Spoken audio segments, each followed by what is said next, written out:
Good day. Thank you for watching the pilot webisode of the Manila Times Voters of the Times, Eleksyon, Seleksyon, Diskusyon, where beyond personalities and personal issues, we talk about qualifications and platforms of candidates for the upcoming May 2022 elections.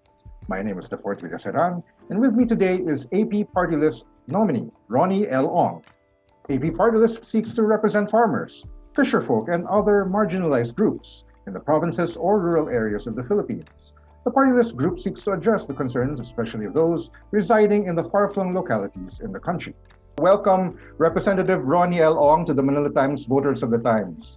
Thank you very much for having us. Out of curiosity, how long have you been with AP Party List and how did you come to be its nominee? Actually, not very long, probably less than a year.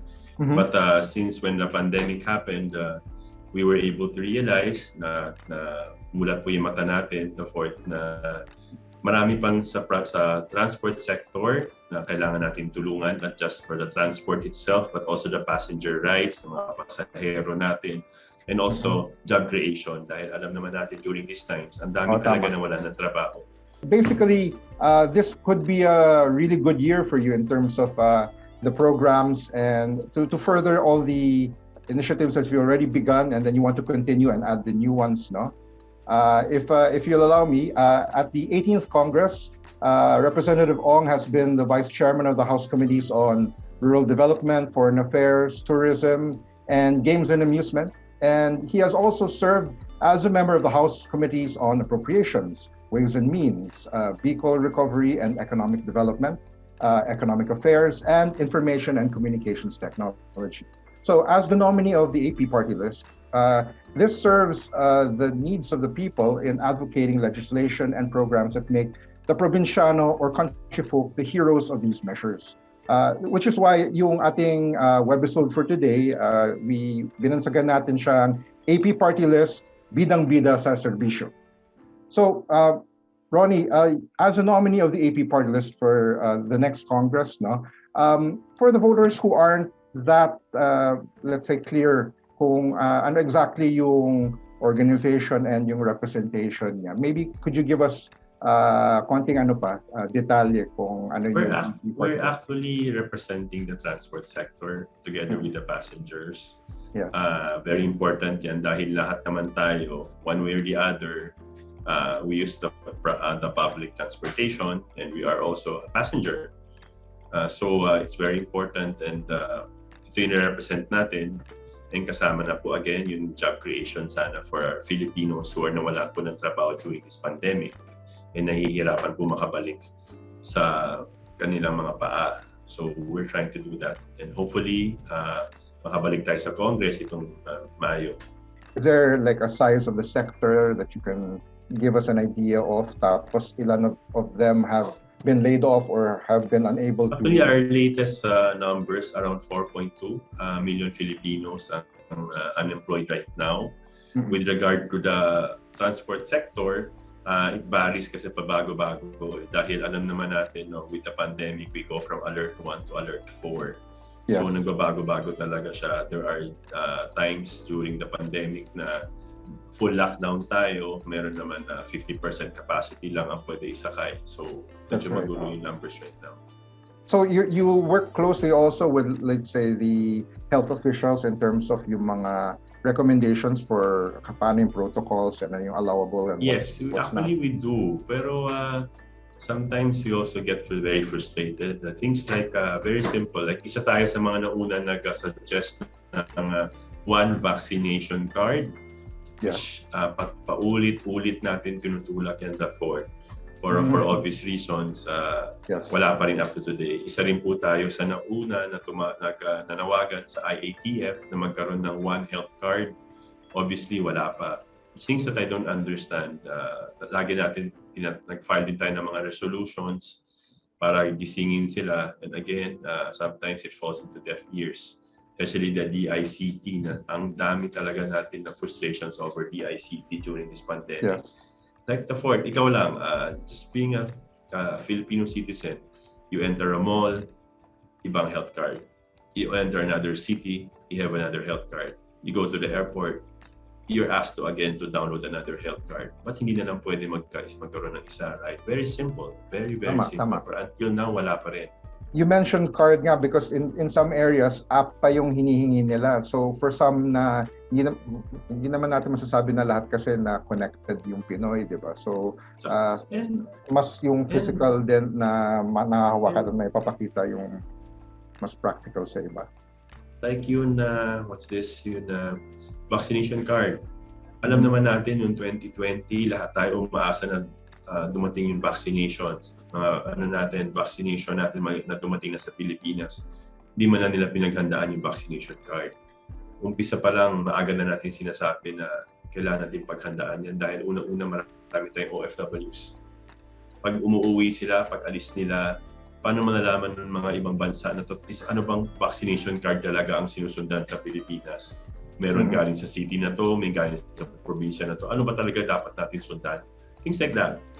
So very simple. It's very, very simple. Pero again, we get frustrated kasi parang wala nangyayari. So I can imagine meron na kayong nakakasama na inahanda ng mga panukala or measures na maaaring ma-address itong roadblocks na nangyari the past few years. Yes, we've been filing resolutions and hopefully in the next Congress, maayos natin lahat yan. Kasama na rin yun isa natin frustrations na Dafort. Yes. Yung mga pag-abuse ng PWD cards natin, naririnig mo rin yan, nakikita mo rin. Marami tayong nakikita na sometimes hindi legitimate na PWDs pero may PWD cards. Worse these are from affluent families. Imposible naman minsan kakain 5 lahat may PWD card. Isa rin yan sa mga issues na gusto natin tutukan ulit. Dahil lalo na ngayong pandemic, alam naman natin maraming businesses na nagsasara. Hirap na hirap, inaabuso pa ng mga hindi lehitimo. But again, we're for legitimate PWDs. This law was created to help them, but not to be abused. Inaabuso kasi ng mga iba na hindi naman lehitimo. I was reading an article a couple of days ago from a famous bake shop in Manila. Matagal na bake shop na to, panahon pa to nila Dolphy. And they were complaining na may bumili daw ng cake, isang cake lang from them. Ang out of, I'm not sure kung tama yun nagbasa ko, but out of 5, ayun isang cake, 5 cards daw ang present, 4 na PWD and isang senior. So sabi ng bake shop parang, paano to? Sobra naman. Oo nga. Isang cake lang bibili nyo, 4 na PWD cards pang gagamitin nyo for one purchase na one single cake. Sometimes it's too much. It's being abused. Yes, and the thing is, it's all about yung, di ba, inaahon nga natin yung ekonomiya. Kung yung mga negosyante naghihirap na nga tapos mababawasan pa sila ng kita, I think that would, kahit mismo yung common tao will feel that crunch pag nagsisiraan yung mga kainan, yung mga negosyo. And the worst case nga, galing sa mga mayayaman na pamilya to. Kakain sila sa isang mahal na restaurant, 5 sila, lahat may PWD cards. So much. Yes, that's true. Minsan sa buhay natin, Dafort, kailangan may prinsipyo rin. Tama. Prinsipyo. Na alam mo naman, come on. Diba? Kung wala kang pambayad, huwag ka kumain doon, diba? Or huwag mo abusuhin yung sistema na dapat talaga sa mga lehitimong PWD cards. Ang nangyayari, kawawa yung mga lehitimo eh. Minsan lehitimo sila, tinitignan yung cards sila, nagtataka yung establishment. Totoo, PWD ba ito? Kasi ang dami ng fake. Diba? So, things like that. The thing is, in terms of yung mga prinsipyo and yung values, no, a lot of this starts sa education, yung sa background ng mga tao, and yun yung roots ng ating upbringing and training. If I may, no, I understand that you have an industrial engineering degree from the De La Salle University, Manila, and you became part of the 18th Congress in 2019, just before the lockdown. So, with this background and with your yung paano ka nahubog, no? Could you give voters a little more idea of yung background mo in terms of how you got involved in politics? Actually, my background really is in business, and even when I was not in Congress yet, I've been working and helping others. Kasi nga, as you mentioned, prinsipyo nga yan. And one of my principles is man for others. Importante kasi yun eh. Importante na tumulong tayo sa kapwa natin. It may sound like a cliche, pero that's the truth. Iba talaga yung feeling kung nakakatulong ka sa iba. And those people who know me, alam naman na quietly, we've been helping people na hindi tayo epal. Kasi isa yan sa mga things na iniiwasan natin kahit na ngayon nasa Congress tayo. Since 18th Congress, never naman tayo naging epal Dafort. We always try to do what is right, try to help the Filipino people, and get a better grasp of how we can continue to help them.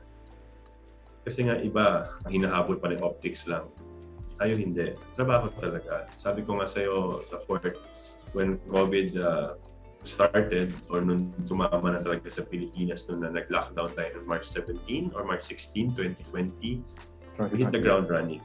We never stayed home. Well, everyone was comfortably in their homes, even some of the people in government. Understandably, kung may comorbidity sila, no? Pero yung iba talagang comfortable working remotely. But you were on the ground at the front lines, handing out what was needed, organizing people that didn't know ano ba yung direction natin, paano yung plano. Could you tell us more about that experience of your Doon tayo proud. Dahil hindi tayo nagtago sa bahay. Nagtrabaho tayo. From day one, there were weeks na umuwi lang kami for 2 days and then lapas ulit. Trabaho. Umabot na rin kami Dafort na lahat na klaseng variant dinaanan namin. So may collection ka ng mga COVID stripes. But in God's grace, ako never pa ako nagka-COVID. I also wonder why. But wala pa. But yung mga team ko, there was once yung tumama ni Omicron, out of 22 of us, mga 14 na tinamaan. But again, I'm proud of our team kasi never sila nagsabi na, Sir, Kong, wag na muna, stay home muna kami. Lahat sila para, Sir, let's go, let's do it. Tulong tayo, tulong. And that's the truth. And those who can, if you can follow us dun sa accounts natin sa social media, Ronnie Ong or AP Partylist, and hopefully makita po niyo yung track record natin. Talaga nagtatrabaho kami from day one. We never stayed home. Dafort, hindi po tayo yung party list na lumalabas lang dahil nangangampanya. Tayo from day one, lumalabas na tayo at nagtatrabaho. And during the pandemic, if I may share, may mga projects naman tayo ng maayos na nakatulong kasi naniniwala tayo pag kumuha tayo ng proyekto, hindi lang legislation, actual help. And kung pwede, as many sectors as we can. Parang coffee ba? 2-in-1, 3-in-1. Just like nung nagka-problema yun na farmers natin sa Benguet and Mountain Province sa mga vegetables nila dahil di ba nung pandemic nag-lockdown, hindi nila nadadala sa mga cities yung mga produce nila. There were reports na parang tinatapon na lang nila, di ba? Yes. Ginawa natin Dafort na kumuha tayo ng maraming trucks, big trucks. Nagdala tayo ng mga gulay, binili natin yung mga gulay at dinala natin sa mga cities. Dinonate po natin para matulungan natin yung farmers and then yung mga cities for their mga community kitchen nila. So, and then nakatulong tayo nun. And then we also, yung nag-lockdown, walang mga trabaho yung some of our PUVs, mga UV Express. We actually hired them para mag-service naman ng mga frontliners sa mga hospitals. So again, two sectors of the society na tutulungan natin. Things like that. To be clear, no, yung two sectors that you mean, yung transport, meron silang kahit pa paano may pinakikitaan, lumalarga pa rin. And then yung mga frontliners, particularly the medical ones, nakaabot safely to and from sa bahay nila. So we bring them house to house. Inuwi natin sila. And these are all from mga different hospitals. Most of them are for Quezon City, for like East Avenue, Philippine Children's Hospital, things like that. Dati sana hindi lang isang sektor na tutulungan natin dalawa-dalawa or tatlo pa. And also local government units, you went hand in hand with them, no? Like in particular, were you in coordination with specific ones? Like we were able to bring our mga libreng gulay, we call it libreng gulay projects natin. We were able to deliver to Pasig, Manila, Quezon City, Marikina, and other places in NCR, and also sa mga province natin na nakakapagdala rin tayo, mga Cebu City, nakakapagtulong po tayo. This is in relation naman yung sa mga bagyong nasalanta, yung mga countryside or seaside towns. Yes, when we were in Cagayan, tumama yung bagyo noon. And we were on our way back from those provinces, nagbigay po tayo ng kunting ayuda. Specifically sa may Amulong, Cagayan, North Cagayan. Pabalik na kami, we were stranded for 25 hours in the car. pabalik kasi tumama na talaga yung mata ng Baguio sa Cagayan noon. Mhm. So pagbalik namin sa NCR, we probably stayed for 2 days. Balik na naman kami sa Cagayan to help. So non-stop talaga. And actually, Dafort, it's divine. Non-stop naman yung pag-bless ng God's grace sa atin na hindi naman tayo nakakasakit at tuloy-tuloy yung tulong natin sa tao. Baka yun yung superpower mo nga, the power to serve kahit at hindi magkasakit. And then, isa pa, Dafort, proud din tayo sa project natin, yun sa e-eskwela hub natin. Yes. Nakapagbukas tayo ng 30 na e-eskwela hubs all over the country. Ano to po to, mga parang computer centers wherein students and teachers can use the computers with free internet and printing para po sa day-to-day nila sa school. Kasi alam naman natin, realidad ng buhay, Dafort, na hindi naman lahat ng area may data, may wifi, may internet, and siyempre pinakamahirap doon yung gadget. At least this way, makakatulong tayo sa paggawa nila ng assignments, sa pag-submit nila ng mga assignments nila. On-site to sa schools mismo or off-site sa usually area? We make it the point na it's near the schools para captured yung mga nanginangailangan ng mga estudyante sa mga teachers. And we go as far as Camotes Island. That's an island near Cebu wherein wala siyang, you have to go there by ferry, which is around 3.5 hours from Cebu, Danao, Cebu. So malalayo yung lugar talaga na pupuntahan namin kasi sila naman talaga nangangailangan ng tulong. But that's really something to note, no? Kasi there's been a lot of talk nga about all the difficulties ng mga estudyante, not to mention yung mental health issues, di ba, regarding yung stresses. Pero yung simpleng para lang makapag-aral na kailangan kumonekta ka, yung hardware, yung know-how, it's good na merong talagang nagpo-push para mabigay sa kamay nila at matutunan nila kung paano gamitin mga to. Other aspects sa mga children, yung mga creative response in funds by Sharing Foundation Inc. You also work with them and the United Nations High Commissioner for Refugees. Yes, ang pinaka-proud tayo dyan sa lahat is tayo ang principal author ng the Founding Welfare Act, Founding Bill 3472, na just awaiting the signature of the President para maging batas to. It was passed both in Congress, lower house and upper house sa Senate. So magkakaroon na po ng batas ang foundlings natin wherein they will become Filipino citizens. Kasi ang nangyari po ngayon, Dafort, if you're a foundling, you're not issued a birth certificate. Instead, you're given a foundling certificate na walang nationality. Ito so yung pwede kang orphan or walang walang parents na nag-claim. Yes, ang pulot. They call it pulot. And one of the famous na foundlings natin is Senator Grace Poe. Wherein napulot po siya sa Iloilo, one of the Iloilo church po. I forget the name of the church, pero doon siya napulot. And because of foundling, pag founding po kayo, you're only given a founding certificate wherein hindi ka pwede mag-asawa dahil hindi ka mabibigyan ng marriage certificate. Hindi ka mabibigyan ng passport dahil wala kang birth certificate and also driver's license. And most often sa mga eskwela din, hindi ka makapag-enroll dahil wala kang birth certificate. So because of the founding, we're giving these people a chance. Yes, ang hirap. So with this, we're giving these foundlings a chance in life. Patas ang laban. Dati kasi wala silang laban.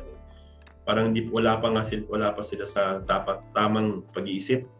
Hindi na pantay ang laban. Ngayon, kahit na paano, pwede na sila maging true blood Filipino. Just to give people a clear idea kung gaano kahalaga to, no? In the past, yung mga wala pa tong panukala, as they grew up, and you mentioned wala nga sila mga official documents, hindi sila maka-avail ng mga normal citizen rights and privileges. Paano yung pagka-adult na nila? How do they fare, or hindi ba sila nakapagtrabaho na maayos? Limited yung opportunity? Ang sobrang hirap. Ang nangyayari, dinadayan nila papers nila. Kasi imposible naman, diba? Paano ka magdadrive? Wala kang driver's license. Oo nga. And then, if you meet your forever, hindi ka naman pwede mag-asawa dahil hindi ka mabibigyan ng marriage certificate. And if you want to travel and want to work abroad, hindi rin pwede dahil wala ka rin passport. So, ang hirap. So, what they do is they fake their legal documents. So, ang hirap. Kawawa talaga. So, masaya-masaya tayo and very proud tayo sa batas na yan.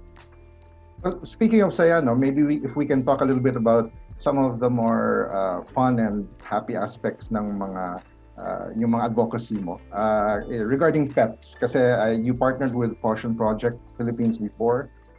Meron sila mga stray animal rescues that you got involved with, and I understand you've even adopted your own pet. Kumbaga hindi mo lang you walk the walk, diba? You yourself naging parent ka and nag-alaga ka ng stray rescue. Dafort, nag-file din tayo ng House Resolution 206 to revisit yung Animal Welfare Act dahil nakikita namin ang dati pa rin pag-aabuso, especially dun sa mga government pounds, sa mga LGUs natin. Dahil unang-unang hindi rin sila nabibigay ng proper funding. Pangalawa, wala rin talaga nagbabantay.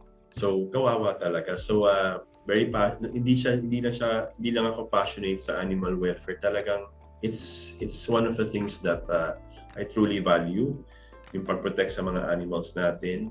Dahil meron pa nga tayong file ng kaso a couple of months ago, the two individuals in Bulacan. Ang nangyari po is meron po silang pinatay na aso na in broad daylight, nakuha ng CCTV, talagang hinampas nila ng mga metal bars. So, kuwawa talaga, nag-file tayo ng kaso, and as of today, naglabas na po yung RTC ng warrant of arrest for those two individuals. They're wanted actually by the law. So I'm very passionate, and it's really close to my heart dahil ever since naman from childhood up to now, talagang mahilig na po ako sa mga especially dogs. So it's very, very close to my heart. Na-mention mga Dafort, ako, kaya na-adopt na dog. Yes. First was from Caution. His name is Coco.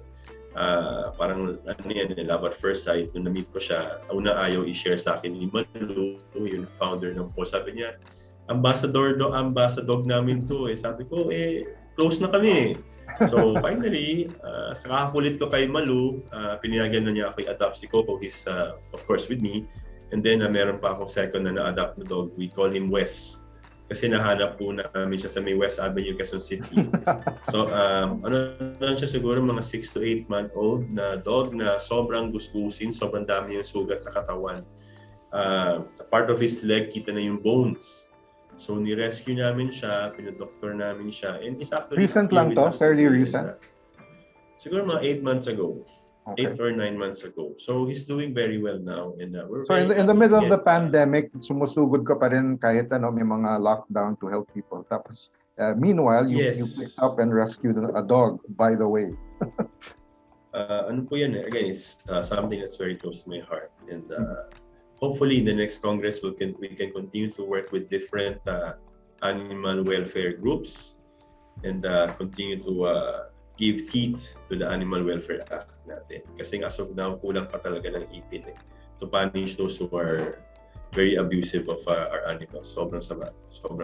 And it's sometimes hindi mo kahit na may mapanood ka sa social media, ang hirap tignan, di ba? Parang hindi mo mapanood parang hindi mo kaya.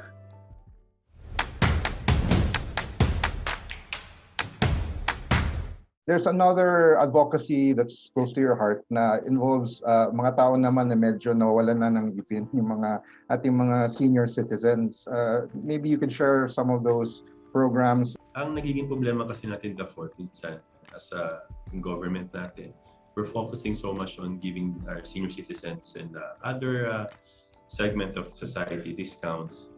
Don't get me wrong, it's very important kasi makakatulong sa pagbili nila ng gamot, sa iba-ibang bagay na pangailangan nila. But I think the most important thing that we should do is to give them jobs. Kasi nangyari sa Pilipinas, kung umabot ka nga ng 50, ang hirap na makahanap ng trabaho. So what we're doing is nag-file tayo ng House Bill 5362 na magbigay po ng incentive sa mga companies to hire senior citizens. And we walk the talk. What do I mean? Before pandemic, using our DOLE Tupad, yung funds namin from there, nakapag po tayo hingi ng tulong sa DOLE, we were able to hire some senior citizens and nagbigay po tayo ng trabaho sa lahat ng airports, NAIA 1, 2, and 3 in NCR, sa mga eskwelahan, PUP, University of the Philippines also, or UP, some of the hospitals like Philippine Children's Hospital, NBI. Nakapagbigay po tayo ng trabaho sa mga senior citizens. Paano? They only work 3 hours in the morning and 3 hours in the afternoon. So again, ang saya. Kasi yung mga senior citizens, especially those who are working in the airport, nag-message sa akin ng personal na, "Sir, tignan niyo yung picture ko. Dito ako sa greeting area ng airport at nakakatulong kami." So nakakataba ng puso dahil sa totoo lang, Dafort, when you go abroad and we go to other countries, even in Asia, makikita mo yung mga senior citizens nagkatrabaho pa rin sa mga fast food chains, sometimes shuttle service, bus service, sila yung driver. So pwede pa. Pati natin sila bigyan ng trabaho dahil iba talaga ang pakiramdam ng isang tao, especially pag senior ka na nagigising ka sa umaga, may mission ka pa sa buhay. Hindi, ang hirap sa again, reality in life, Dafort, ang hirap humingi ng pera sa anak, ang hirap humingi ng pera sa apo. So, by giving them jobs, iba yung feeling ng senior citizens natin na kailangan pa natin sila dito. And again, that this is very important and also very close to my heart. Well-publicized measure or action that you did for one of the members of yung elderly sector natin. He was actually just trying to find food, I think, and then you helped gumaan yung kanyang sitwasyon. Could you tell us more about this? His name is Mandodo. This one I'm also very proud of kasi Mandodong was jailed during the pandemic for crossing borders from Caloocan to Novaliches. He was going to buy mga fish for him to sell. Ang nangyari, pag-cross siya ng border, nahuli siya ng pulis at kinulong siya for almost, I think, a week. Nahirapan siya. So together with my friend, si Coco Martin, nag-usap kami. Sabi niya, "Ronnie, nabasa mo ba ito? Nag-viral to." Sabi ko, "Oo." Sabi niya, "Tulungan natin." And when both of us agreed na help him long term, we teach him how to fish. So, tinulungan natin siya, binigyan natin siya ng service together again with Coco Martin. Nagbigay si Coco ng bicycle with sidecar para makapag-deliver siya ng mga nabibili niya pambenta sa market. And then, nagbigay rin tayo ng kunting puhunan. Sinamampangan natin siya doon sa fish market in Novaliches. And namili po kami ng pampuhunan niya. And we're very proud of Mandodo. Why? Until today, tuloy-tuloy pa rin ang negosyo niya. Hindi na siya ulit humingi ng assistance. Yes, he's doing. Doon tayo proud kasi nakatayo na siya sa sarili niyang paa. And we're very proud of that. I think people like him deserve to be rewarded or helped out kasi ito na nga na nagmamalakas loob siya, 'di ba? Kahit pwede siyang magkasakit para lang maghanap buhay to help yung pamilya niya siguro or whoever he's supporting just to feed them and earn a living for them. Tapos doon pa siya kumbaga na-punish for it. Saka Mang Dodong is really a hardworking man. He just wants to earn a living to feed for his family. So dapat yung mga ganun tulungan talaga natin and we support them any way we can. Well, in terms of yung mga inspirational actions mo regarding kasi kahit paano everyone's so busy, not everyone finds the time to rescue a dog or help an old man out to magkaroon ng sariling hanap buhay or maging mas malago yung kanyang pagnenegosyo, no? You actually went so far as to come up with a kind of inspiring music video song production. And this was with I think performed by Yasi Pressman herself. Yes. Actually, the song is Kaya Natin Ito. It's actually available in Spotify together with Yasi and H. Abando. We're happy and proud of that song kasi it's very uplifting and nagbibigay ng ngiti and inspiration sa mga Pilipino, mga kababayan natin during pandemic nung talaga nag-lockdown. And we need a video out of it showing yung mga different frontliners natin na lumalaban sa buhay para tulungan tayo mga Pilipino during the pandemic. So again, we're very proud of that. But thank you again to our friend Yasi nung nag-usap kami. Sabi niya, "Tara, let's do that. Let's inspire. Let's work on it." So yung tune niya, very inspiring, masaya. At hopefully marami tayong napasaya na tao doon at nakapag-inspire ng mga Pilipino. And also during Christmas time, we also bring home mga OFWs. Ito na pandemic lang. Noong 2019, hindi pa may lockdown, wala pang pandemic noon, nakapag-pauwi tayo ng mga OFWs. And surprise, it was very uplifting. Hindi nila sinabi sa mga pamilya nila na uuwi sila. Most of them hindi po nakauwi ng most of them hindi po nakauwi ng 5 years or 3 years. So biglaan. Sobrang saya. And then noong 2020, 2021, alam naman natin nag-lockdown na. Ang ginawa natin, nagpadala po tayo ng balikbayan box doon sa OFW kung saan siya and sa pamilya niya rito. So dalawa sila big gift. Alam naman natin for Filipinos ano yung essence ng balikbayan box, 'di ba? Alam naman natin pag binubuksan yung box, everyone in the family so excited to see what's inside. Dala ang pagmamahal. Saka ano yun, blood and sweat ng OFWs natin yun. But this time, pati yung OFW, pinadala natin. Pati luha. Pinadala natin ng parol. We even sent a parol para maramdaman nila kahit na paano yung Pasko. Meron silang tablet doon na may greeting galing sa pamilya nila, saka kay Coco Martin. So, masaya. And then the ones in the Philippines naman, may balikbayan box sila. Yung laman nun, ang nagsabi sa amin kung ano gusto ng pamilya, yung OFW. Kaya may pamilya mahilig sa chocolate, meron matagal na naghahanap ng rubber shoes, yung mga ganun things ba. So, masaya. Around mga 12 to 15 din ng OFWs na nagawa natin po during 2020. So, in 2021. So, masaya. Masaya siya. Were you also able to help them during those times na, di ba, yung sa heavy pa yung lockdowns, ang tagal ng quarantine period nila sa mga isolation facilities upon arrival, and then even sometimes bago makabiyahe, lipad, barko, or whatever?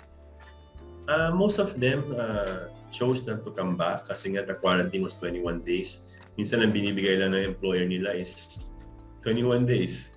So, and then when they go back, sa country nila usually may 21 days din na lockdown. So practically 45 days, almost 45 days. So usually hindi na lang they've decided not to come back muna since it will be very hard. But those who have to come back kasi nga for some form of emergency, we also try to help them by giving them transpo and some form of help kung anong kailangan po nila, immediately medical.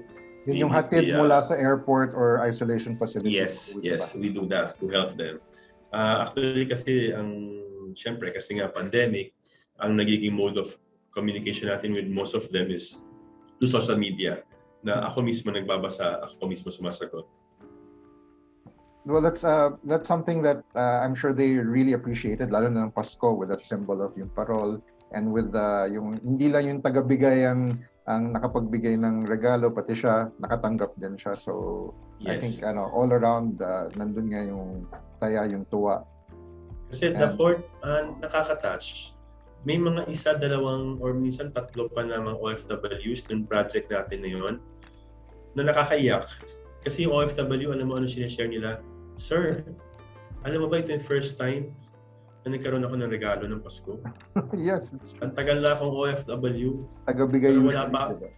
Tagabigay ako. Never pa ako nakakuha ng gift. This is the first time as being an OFW na may nakuha akong gift. Sobra kaming happy. And again, sobrang nakaka-touch. And again, it feels good. Man for others always, right? So it feels really good to be helping our kababayan. Kasi sabi nga, paano sumibol yung idea na yon? Parang in your brainstorming with your staff, yung nagsimula kasi yan, gusto natin kasi sana ituloy yung magpa-uwi ng mga OFW for Christmas to surprise their family. Since nung pandemic, hindi nga natin magawa. Sabi natin, how can we make both families happy, both the OFW and the family happy? So, nag-isip kami together with, again, nagbigay din ng kanyang input si Coco Martin na, why don't we do this? So, doon nag-start. Yung parol, actually, idea yun ni Coco. Bigay tayo ng parol kung saan ka man, nasa Middle East ka man, nasa Asia ka man, meron kang maliit na parol, pwede mo ihang sa kwarto mo or sa bahay, kung saan ka man nagtatrabaho, para maramdaman mo na iba ang Pilipino, paspas kong Pilipino. Symbol natin talaga yung parol. So that's a great idea. Lalo na it represents nga light, di ba? Liwanag kahit kahit yung sa lalim ng gabi, madilim, pero that glow gives you that kind of hope kahit mag-isa ka lang or malayo sa pamilya mo. I noticed that actually meron akong recent news. At Emerald Avenue, there was this big rally with lots of lights, and a certain Vice President Maria Leonor Leni Robredo herself mentioned your name. Pinasalamatan kanya na for yung pagsuporta mo sa kanya and for yung mga actions that you've done for your constituents, for your representation. Could you tell us how did that come about?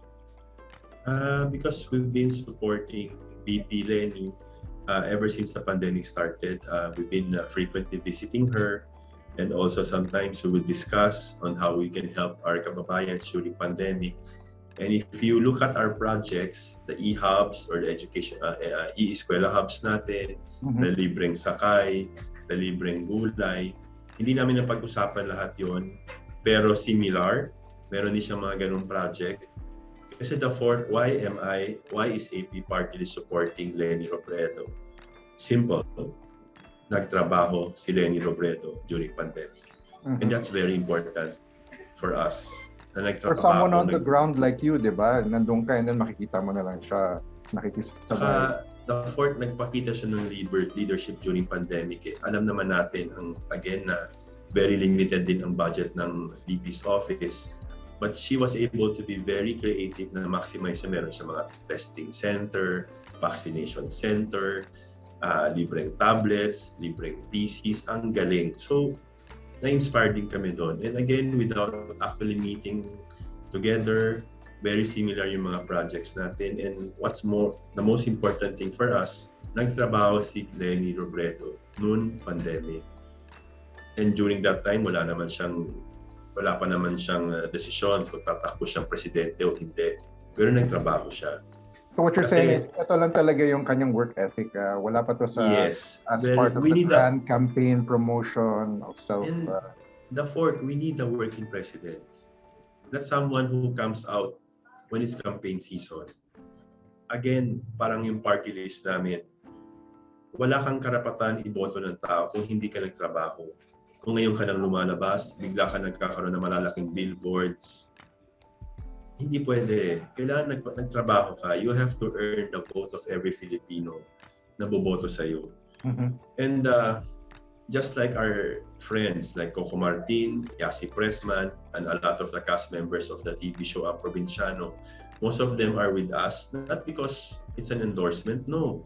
Because we've been working with them since day one. Coco Martin, he's been advising us every day. Consistently kasama natin siya, humihingi tayo ng tulong, ng advice. Kasi first one thing about Coco Martin, very grounded si Coco Martin. He knows. I heard, yes. So ano yung kailangan ng Pilipino, kinakausap niya, alam po niya. Kaya nga isa yan sa mga lagi niya sa akin tinutulak. Ronnie, huwag makalimutan yung mga senior citizens natin. Bakit? Laki ako sa lola eh. Lumaki ako sa lola. Lola ko talaga nag-alaga sa akin, nagpalaki sa akin. Kaya napaka-importante ang mga senior citizens sa akin. Things like that. So, we appreciate VP Leni dahil nagpakita siya ng leadership, nagpakita siya ng trabaho during pandemic times. Ganun lang kasimple yun, Dafort. Well, yeah, you mentioned nga yung earning people's votes, no, by working for it, working hard for it. I was wondering lang na paano mo na-earn yung boto ng iyong wife? Generally known naman na it's not easy to be the spouse of someone in public service, lalo kung high profile. You have to share that person with the public, with the people. And but she stood by your side all throughout all these years. I mean, from your business years to your stint in public service. Paano? I mean, how did you get her to be on board with this? Ito yung buhay natin. Ito yung magiging. We're very blessed that we have a very supportive wife. And also very supportive kids. You have 3 kids? Yes, we have 3 kids and all of them are very supportive and naintindihan nila ang trabaho. And sila mismo, they're also working quietly in helping others. Yun ang pinaka-importante na tumutulong sila. And syempre, kahit na paano, sinisingit-singit pa rin natin ang family time with them. Like me and my daughter, ang pinaka-family time namin, Dafort, is to watch K-drama. Okay. So, napanood ko na yan. Most of the K-dramas, napanood ko na rin yan because of our time together with my daughter. That's when we Just for bond those who are together. curious, could you mention ano yung mga favorites ninyo ng daughter mo na? Itaewon, Crash Landing on You, but mas gusto ko talaga yung Itaewon. Also Startup, I like the story, how they started. And yung maganda rin yung pagtagpi ng love story nila. And then may mga bago tayong Justice, Partners in Justice, that's a nice series. Also there's this, the new one I've been watching, just don't remember. It's about Juvenile Justice, I think that's the name. Maganda siya about mga kids na nagkakaproblema sa batas and paano nila nire-resolve. Meron kasi special court pala sa Korea on hearing yung mga cases ng mga underage na mga bata. So maganda rin yung stories. And then my boys naman, my son is in law school. So every now and then we will sit down, nagkikwentuhan kami about mga general topics, especially mga current events. And I will ask him for his opinion also kung ano yun sa tingin niya. And then my second child naman is into economics. Nasa entrepreneurship siya. And we will discuss naman business side of things. And again, once in a while, he would ask me kung ano yung mga nangyayari, ano yung mga issues. Like ito pag support natin kay VP Lenny. Nag-usap-usap kami and family decision din namin na to support VP Lenny. Kasi all of them agree na nagtrabaho talaga si VP Lenny. And they've seen me naman work and I'm just blessed to have a very understanding wife and kids. They also get involved, but they help you out with your yes, they do. Once in a while, they do. And happy naman tayo doon. Oh, I guess you're right. You're very blessed for them to be that supportive. Kasi yun nga, hard work involved din yan, hindi lang katuwang kasi yan always. Well, it looks like while our discussion has only begun to pick up pace, our time has run out. But just before we go, I just maybe one last question. You've mentioned Coco Martin, no? How far back do you go? Could you give us like an anecdote yung pag-start ng inyong friendship? Actually not very long. But nag-click kami kaagad. Probably 3 to 4 years. Then I would go visit him often to seek for his advice kasi nga si Coco malawak ang kanyang understanding sa mga nangyayari. And I would usually seek for his advice and ask him how things should be. And then we have this bond din. We understand each other. As a matter of fact, we have similar birthdays. He was born in November 1. I was born in Magkasunod November 2. lang kayo. Magkasunod. And he's really a good man. Holiday pa yung very buong grounded. Pilipinas. Ang mga birthday ninyo, nagse-celebrate buong Pilipinas. And very very grounded. And even si Yasi Pressman, sobrang bait din, sobrang sincere as a friend. He will always ask us how we can help, how she can help, and how can what things can be done. So we're just again very blessed with people around us. Not just Coco Martin and even Yasi and the other cast members like Julia Montes, who's also been very friendly, very supportive of us, been giving her advices also. And our team, lagi ang Dafort, yung team natin, hindi lang naman to si Rep Ronnie Ong, yung buong team natin. Kasi pag sumusugod tayo sa pandemic, kasama natin lahat sila. Any people you'd like to mention, just top of your head, just to thank them for of course, my chief of staff, si Attorney Brian Maga, si Monica Sanyo, Cathy Trillana, and then of course sila Isa. A lot of them behind the scenes, but sila talaga, humaharap talaga din sila sa pandemika. And I lagi wala ako narinig sa kanila na nagko-complain o nagsasabi na, Sir, bakit naman ganun? Ang mga tao nasa bahay, tayo nasa labas, sumusugod sa pandemic. They also know the true meaning of public service, and I'm really proud of our team. And I'm very thankful to be blessed with such a good team. Yes, you're really lucky because you have a supportive family, and then you have a very solid team with you and behind you. Any inspiring or parting words that you'd like to say to them and to the rest of the constituents ng AP Partylist? Again, this is Rep Ronnie Ong of Team 164 AP Partylist. We're hoping for all your support. We're not asking for your support just because we need to. We've been working hard for you, and hopefully magsama-sama po ulit tayo sa next Congress. And again, we're not a party list na lumalabas lang during campaign period. We've been out in the streets, out in the grounds, trying to help po our kababayans. Again, God bless you. Lagi po tayo mag-ingat. No matter what happens, always trust in prayers. Prayers and work. Prayers and work po. Trabaho, trabaho, trabaho po. Maraming salamat po. Excellent. We appreciate your inspiring words. Thank you, Representative Ronnie Ong of the AP Party List. Thank you.